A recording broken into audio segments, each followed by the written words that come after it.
मैं रवि कुमार, स्वागत है आपका रेनेसा आईएएस में। चलिए आज हम लोग कुछ विशेष मुद्दों पर चर्चा करने वाले हैं। जैसा कि आपको पता है, आज 22 फरवरी हो चुके हैं और इस मंथ के पार होने में अब सिर्फ 7 डेज रह गए हैं और अगले महीना 17 मार्च को आपके एग्ज़ाम की तिथि, संभावित तिथि घोषित की गई है जेपीएससी के द्वारा। थोड़ा सा कम समय आप लोगों को दिया गया है आयोग के द्वारा, इसमें कोई दो मत नहीं है। समान रूप से जिस दिन ऑनलाइन एप्लीकेशन भरा जाता है उसके बाद 45 डेज का समय मिलना चाहिए, इसमें कोई दो मत नहीं है। चूँकि आयोग के वेबसाइट पर आपके नोटिफिकेशन में 17 मार्च लिखा हुआ है, इसलिए तैयारी में किंतु परंतु नहीं करना है और 17 मार्च को मान करके ही अपनी रणनीति, योजना और सारी तैयारियां करनी है। क्योंकि ऐसे बहुत सारे एग्जाम्पल हैं जिसमें केवल मान करके चला गया कि हाँ इस तारीख को एग्ज़ाम नहीं होगा और अपनी तैयारी को डिस्टर्ब किए हैं।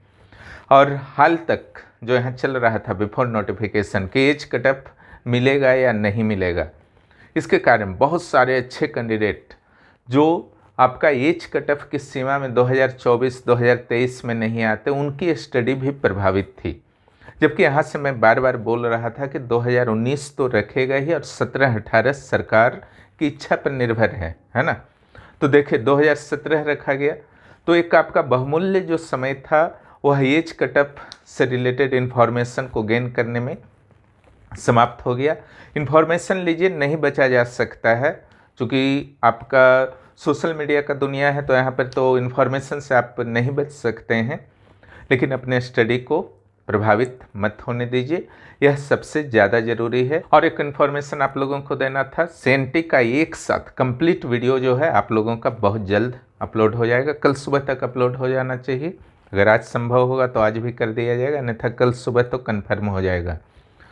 जिसमें सीएनटी में आपका लगभग 1-2 घंटे का वीडियो है और इस वीडियो में आपका सीएनटी का बैकग्राउंड से लेकर के सारे इम्पोर्टेंट सेक्शन 271 तक 271 सेक्शन है, इसमें हर उस सेक्शन को टच किया गया है इस वीडियो में जो आपके एग्ज़ाम के दृष्टिकोण से इम्पोर्टेंट है। इस वीडियो को अच्छी तरीके से आपको देखना है, प्लस इसमें नोट्स भी दिया जाएगा। नोट्स को नोट डाउन करना है अपने अक्षर में और बिफोर एग्जामिनेशन फिर से एक बार इस वीडियो को ज़रूर देख लेंगे। सीएनटी से रिलेटेड आशा है कि कन्फ्यूजन आपका दूर हो जाएगा। उस वीडियो को देखने के बाद अगर कोई भी कन्फ्यूजन होता है निश्चित रूप से आप कमेंट बॉक्स में कमेंट करेंगे।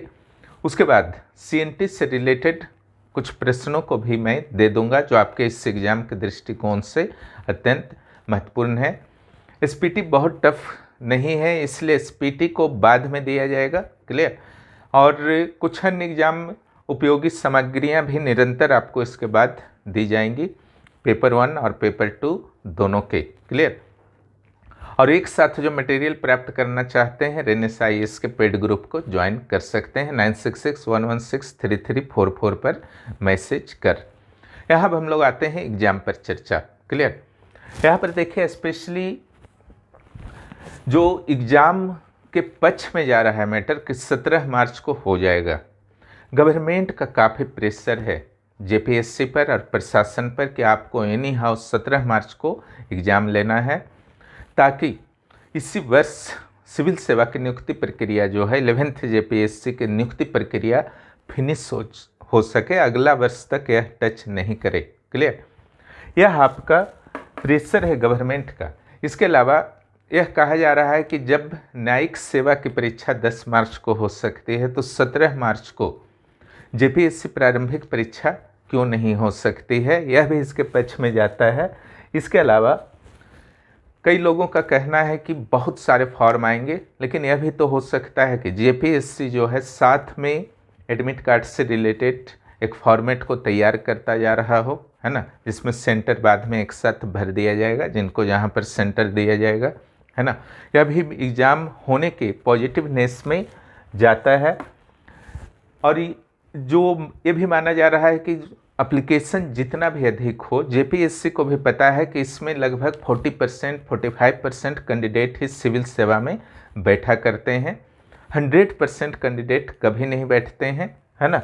उसके अलावा कुछ दिनों पहले आपने देखा था एक लेटर वायरल हुआ था सेंटर से रिलेटेड, क्लियर, कि सेंटर के लिए सारे जो जिला शिक्षा अधिकारी हैं उनको लेटर्स भेजा गया है कि आप जेपीएससी की प्रारंभिक परीक्षा है 17 मार्च को, सीट की उपलब्धता से संबंधित जानकारियां भेजिए। क्लियर। यह भी एग्ज़ाम होने की पॉसिबिलिटीज को बढ़ाता है।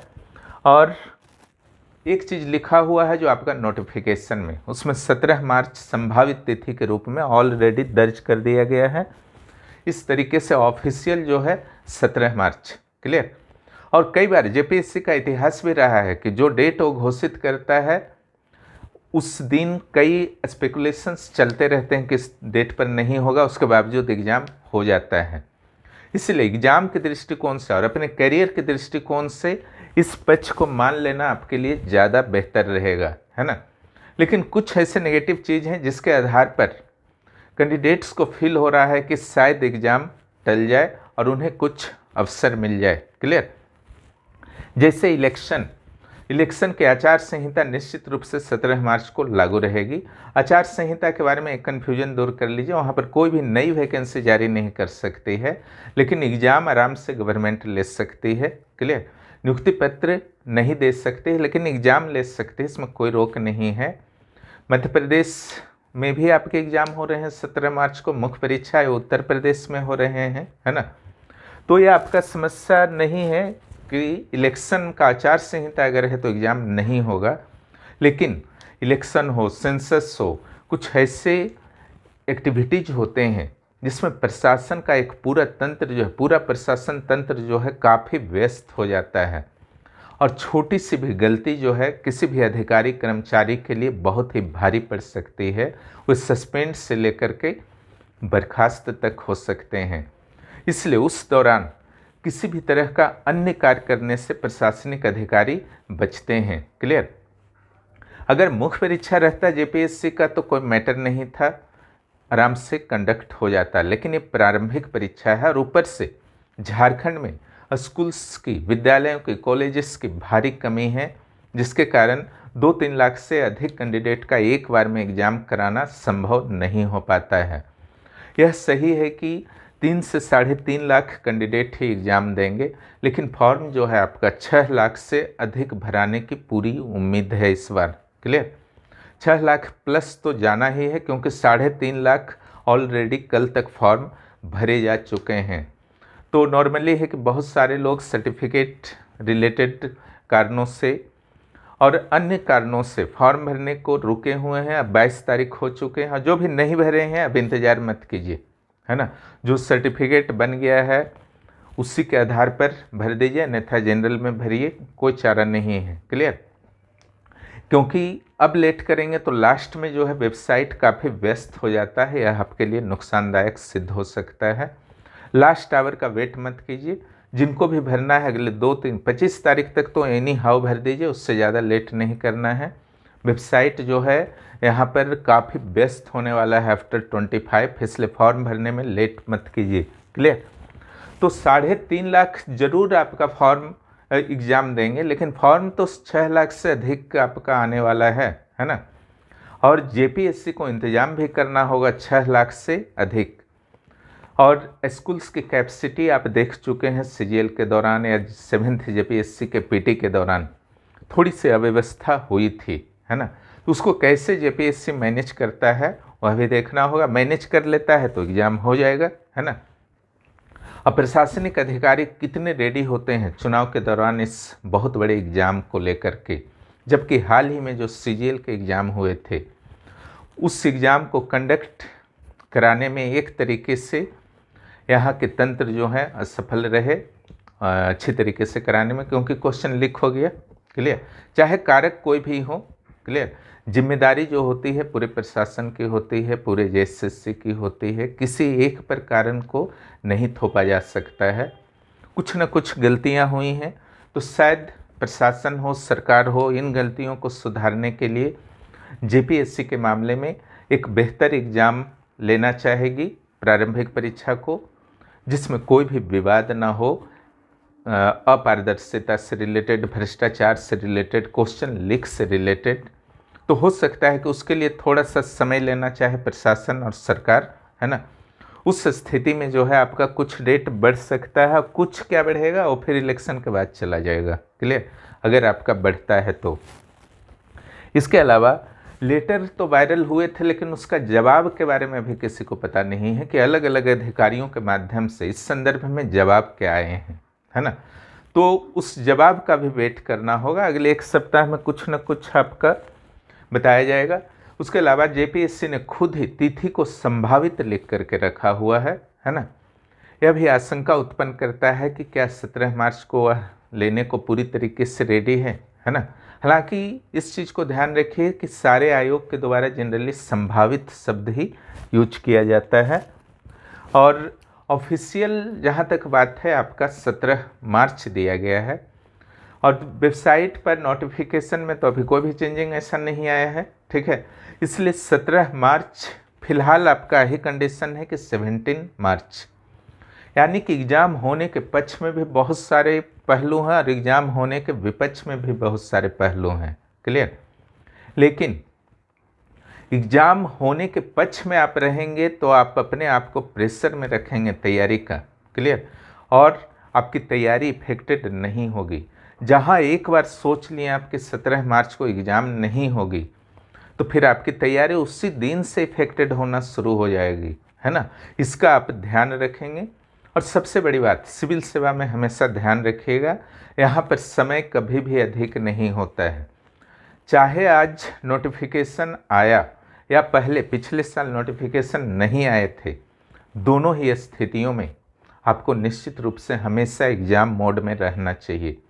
अगर आप 2023 में एग्ज़ाम मोड में हमेशा रहते पीटी मेंस की तैयारी में, तो शायद डेट बढ़ाने की इच्छा आज नहीं होती। कहीं ना कहीं कुछ कमी रही होगी, इसलिए लग रहा है कि अगर 1-1.5 महीना भी मिल गया तो अच्छे तरीके से रिविजन हो जाएंगे, है ना। इसलिए हमेशा एग्ज़ाम मोड में रहिए। और सिविल सेवा का कोई भी संबंध जो है नोटिफिकेशन, एग्ज़ाम डेट वगैरह से नहीं होता है। सिर्फ और सिर्फ इसका संबंध होता है कि आपने सिलेबस को अच्छी तरीके से तैयारी किया या नहीं किया। अब डेट बढ़ाने के मुद्दे पर भी जो जेपीएससी के अभ्यर्थी हैं वो 2 भागों में, स्पष्ट रूप से 2 भागों में बट चुके हैं, है ना। वो यहाँ पर आप देख सकते हैं। यहाँ पर जो आपका क्लियरली किया है, एक कैंडिडेट का एक वर्ग जो चाहता है कि डेट नहीं बढ़े, है ना। हालांकि इनकी संख्या परसेंटेज जो है थोड़ी सी छोटी है। क्लियर? 4-5% लोग चाहते हैं कि डेट नहीं बढ़े। क्यों नहीं बढ़ने देना चाहते हैं, उनकी क्यों ऐसी इच्छा है, कोई आंदोलन नहीं कर रहे हैं, उनकी इच्छा है, उस पर भी थोड़ी देर में चर्चा करेंगे। पहले एक और जो मैक्सिमम लोगों का वर्ग है वो चाहते हैं कि डेट बढ़े। क्लियर? ऐसा नहीं है कि जो चाहते हैं डेट बढ़ जाए वो आपका सारे के सारे फ्रेशर हैं, एक्सपीरियंस कैंडिडेट्स भी हैं जिनकी काफ़ी अच्छी तैयारी भी है ना। लेकिन आपको पता है कि 6ठा जेपीएससी हो, 7वां जेपीएससी हो और ये 11वां जेपीएससी हो, सारे को सीजीएल ने काफ़ी डिस्टर्ब किया है।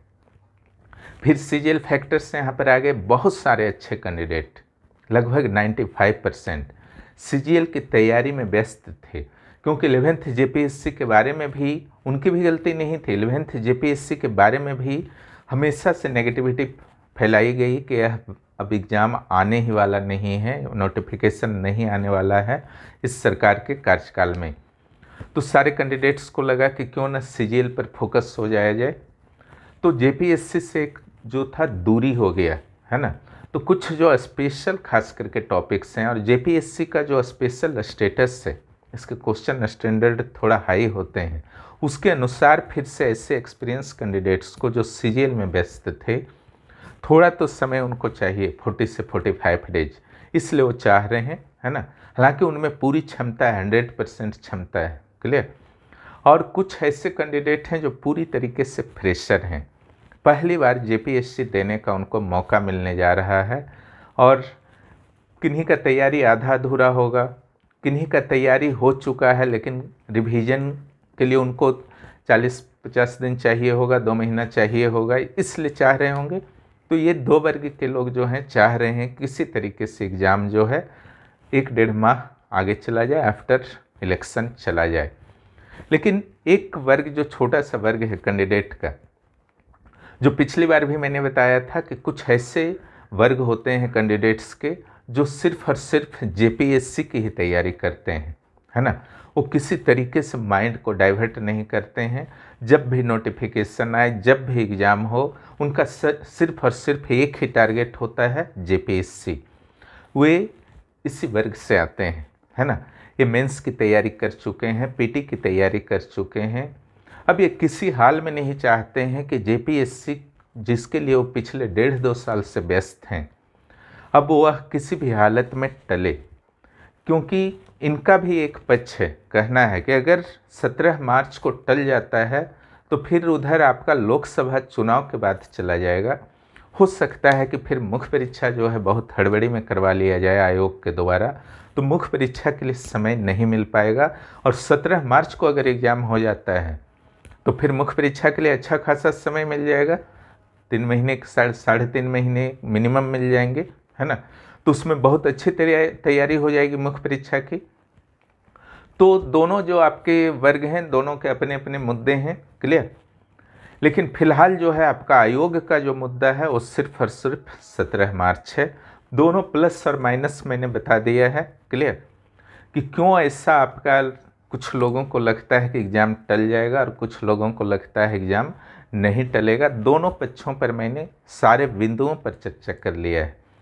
यहाँ डिसीजन भी आपको नहीं लेना है, डिसीजन भी मैं ही बता देता हूँ कि 17 मार्च को ही एग्ज़ाम है ना, क्योंकि ऑफिशियल जो है, ऑथेंटिक जो है वही है। उसी के अनुसार मेरे द्वारा भी तैयारी करवाया जा रहा है। आप लोग भी 17 मार्च को ही मान करके तैयारी कीजिए कि कन्फर्म उस दिन एग्ज़ाम हो रहा है, अन्यथा भारी नुकसान होने वाला है आपको एग्ज़ाम हॉल में, इसका ध्यान रखेंगे। यानी कि आपकी स्ट्रेटजी ओनली फॉर 17 मार्च और कुछ नहीं। डेट बढ़ेगा तो फिर तो वीडियो बनाया ही जाएगा, है ना, कि आगे क्या स्ट्रेटजी होना चाहिए, आपकी पर्सनल भी कुछ स्ट्रेटजी होगी, क्लियर। इन्हीं मुद्दों पर चर्चा करना था। और मुख्य परीक्षा की तैयारी भी कुछ कुछ करते रहिए आप लोग, खास करके जिनका प्रारंभिक परीक्षा पर नियंत्रण है। मुख्य परीक्षा की तैयारी जो है साथ में कुछ कुछ करते रहिए, उसको छोड़ना नहीं है। कुछ कुछ टॉपिक हर दिन कीजिए, हालांकि कंसंट्रेट मुख्य परीक्षा पर रहिए, क्योंकि प्रारंभिक परीक्षा पर रहिए, क्योंकि प्रारंभिक परीक्षा क्लियर नहीं करेंगे तो मुख्य परीक्षा में अवसर नहीं मिलेगा। और यहाँ कंपटीशन थोड़ा सा कड़ा होता है प्रारंभिक परीक्षा में, एमसीक्यू होने के कारण, इसका ध्यान रखेंगे। तो पूरा कंसंट्रेट अभी प्रारंभिक परीक्षा पर रहिए। और मुख्य परीक्षा के ऐसे टॉपिक्स का नोट्स अगर आपके पास है, बुक से नहीं पढ़ना है ना, नोट्स अगर आपके पास है तो उस नोट्स के सिनॉप्सिस वगैरह बनाए हुए हैं, तो हर दिन 1-2 सिनॉप्सिस को रिवीजन करके राइट कर लीजिए, लिख लीजिए, है ना। तो हल्का फुल्का 10-20 मिनट भी आप देते हैं हर दिन, तो एक स्ट्रॉन्ग पोजीशन में आप हमेशा फील करेंगे अपने आप को मुख्य परीक्षा में। और मुख्य परीक्षा के जिनको भी 4 जीएस पेपर के नोट्स क्लासेस चाहिए, आंसर राइटिंग प्रैक्टिस चाहिए, वह भी रेनेसा आईएएस से जुड़ सकते हैं प्रारंभिक परीक्षा के लिए। और सीडीपीओ के भी क्लासेस प्रारंभिक परीक्षा के चल रहे हैं, उससे भी आप जुड़ सकते हैं। और सीएनटी के क्लासेस को आप लोग देखना ना भूलें, जो आज या कल आपकी कंप्लीट वीडियो 1.25 घंटा में मात्र मैंने समाप्त कर दिया है पूरे सीएनटी को, क्लियर। उससे सारे प्रश्न आ जाएंगे, एकदम निश्चिंत रहिए, सारे 5 प्रश्न आ जाएंगे, उसको ज़रूर देखेंगे। और जिनको विशेष जानकारी चाहिए सीएनटी के, हमारे पुराने सभी वीडियो सीएनटी के जो 5-6 वीडियो हैं वो देख सकते हैं, क्लियर। उसमें बहुत विस्तार पूर्वक चर्चा किया गया है और एग्ज़ाम के ओरिएंटेड आपका ये वीडियो है, क्लियर, पूरी तरीके से एग्ज़ाम ओरिएंटेड है। वीडियो देखने के लिए बहुत बहुत धन्यवाद। और जो भी इस चैनल पर नए हैं, चैनल को सब्सक्राइब करें और दोस्तों को भी इस चैनल के बारे में जानकारी प्रदान करें।